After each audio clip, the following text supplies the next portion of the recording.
Jerusalem is a city of contradictions. For thousands of years, it's been a source of holiness and conflict, inspiration and struggle.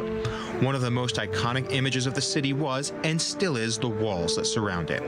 Today, we take you on a tour of the northern walls of Jerusalem's Old City, from the Jaffa Gate to the Damascus Gate. One of the elements of this wall, as we walk over here, we can see how narrow the wall is. One of the reasons that allowed it to be built so fast, 4 kilometers in 4 years of this wall, is built because of using already cut stones. They basically recycled stones that they had from previous buildings.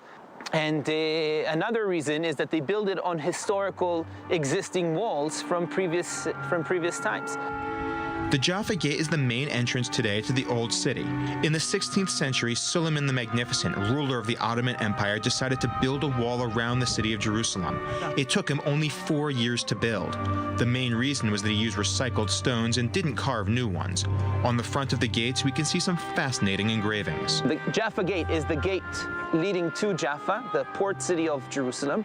When we walk inside the gate, we actually see a sign, a dedication sign, and in that sign in Arabic, it says, there's no God but Allah, and instead of the traditional saying, and Muhammad is Allah's prophet, it says Abraham, El-Khalil, is God's friend. That's Abraham. From here, the road to Hebron also starts. So 2 main roads leading to this gate, from west Jaffa and from south Hebron, are leading to the city. So that's welcoming to the city. This is a protection element, a monumental protection element of the city, but it's also a financial center. The Ottomans built the wall for several purposes, the main one being protection from intruders. For that reason, choosing the right location was crucial. We're standing on the gates tower. This is the location that allows us to understand why this place is chosen by Suliman the Magnificent. We're standing in one of the highest places in the city, just outside the hill where the fortress was built on. So the highest position in the city allows us to protect the city, allows the control of the roads coming here, and of course it allows also an access to the city from the south, from Hebron, and from the west, from the port city of Jaffa, which enables the trade and everything that comes into the city through here. This narrow wall was dangerous for the Turkish guards who protected the city. Instead of wearing armor and helmets, they wore light outfits to avoid accidents. The wall also contains some architectural elements to assist the guards. Okay, another element that we see here are these steps. When we realize the guards walking on these walls, pretty narrow, pretty scary at night. These guards were always light, but they still need to carry ammunition, water, food, all their needs as they walk here on the walls. We notice that these steps are uneven. They're not the same width, they're not the same height. One of the reasons is to keep the guards alert. If they miss a step, imagine what happens if they'll fall. If they miss the width of the path, they'll fall down the wall. There were no guardrails in ancient times. Only from above can we see how dense and narrow the Old City of Jerusalem is, a highly significant site for all the Abrahamic religions. The city is divided into 4 quarters: Jewish, Christian, Muslim, and Aramaic. The reason for this division is quite surprising. The division historically goes back to the earthquake of 1033. After the earthquake of 1033 that destroyed the walls of the city, the Fatimids, the rulers of the city, give a generous offer. Any group that will rebuild the walls in their area will actually get ownership over that area. In this specific area behind me, the Christian quarter, the money arrives from Emperor Monomachos. He gives a donation. It takes about 10-15 years, and once the walls are built, this becomes the Christian quarter. In 1948, the city was divided between Israel and Jordan. The old city walls had become the border between the 2 rival countries. From 1948 until the city was captured by Israel in the 1967 war, the situation there was highly tense and complicated. The Jordanians sitting over here on these walls are controlling East Jerusalem, including the Old City. Just outside of the walls, in that direction, we're looking into Israel, pre-1967, and between the 2 lines is the no man's land, an area that was between the 2 countries. Every action in this no man's land needs an interference of the UN.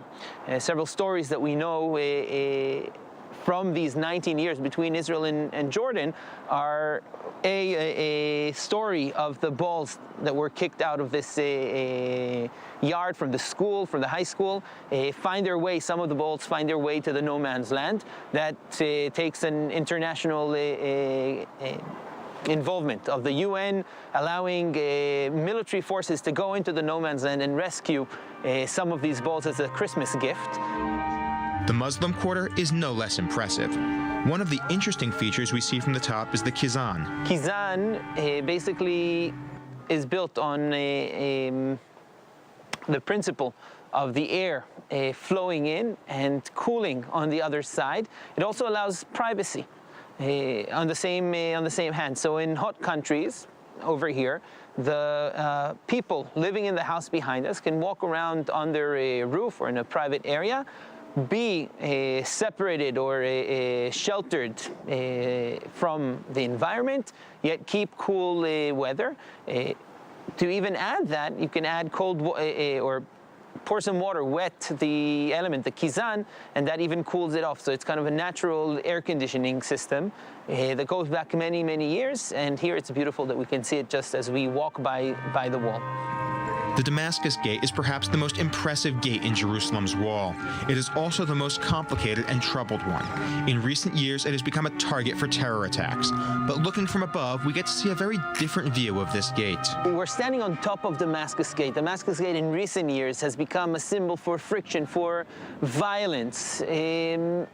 But as we stand up here, we actually get to look inside the city from above, from a higher point. We get to see the beauty of the city. We see the mix, the vibrant markets, the sounds, the smells, the tops of the churches, synagogues, and mosques, all facing to heaven, kind of bringing us a peaceful mix from up here that we don't get to see. The prayers joining together in one city with all the people that are within the walls. And that's a beautiful view that we get of the city from up here, as I said, giving us a different sound, more unique, more special, I would say, than what we would hear from outside.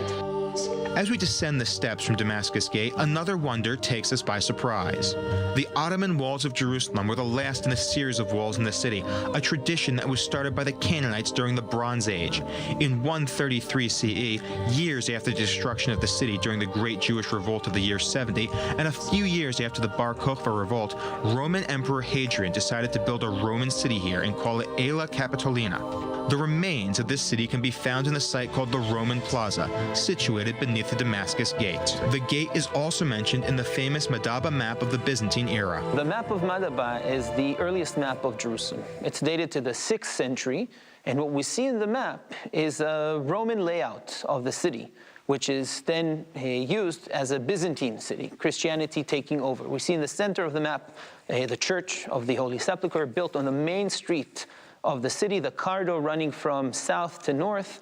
In fact, there's 2 corridor streets in this map, and it's a storytelling map. It tells us a certain story of a Byzantine city, 6th century, before the Temple Mount is rebuilt in the early Islamic period.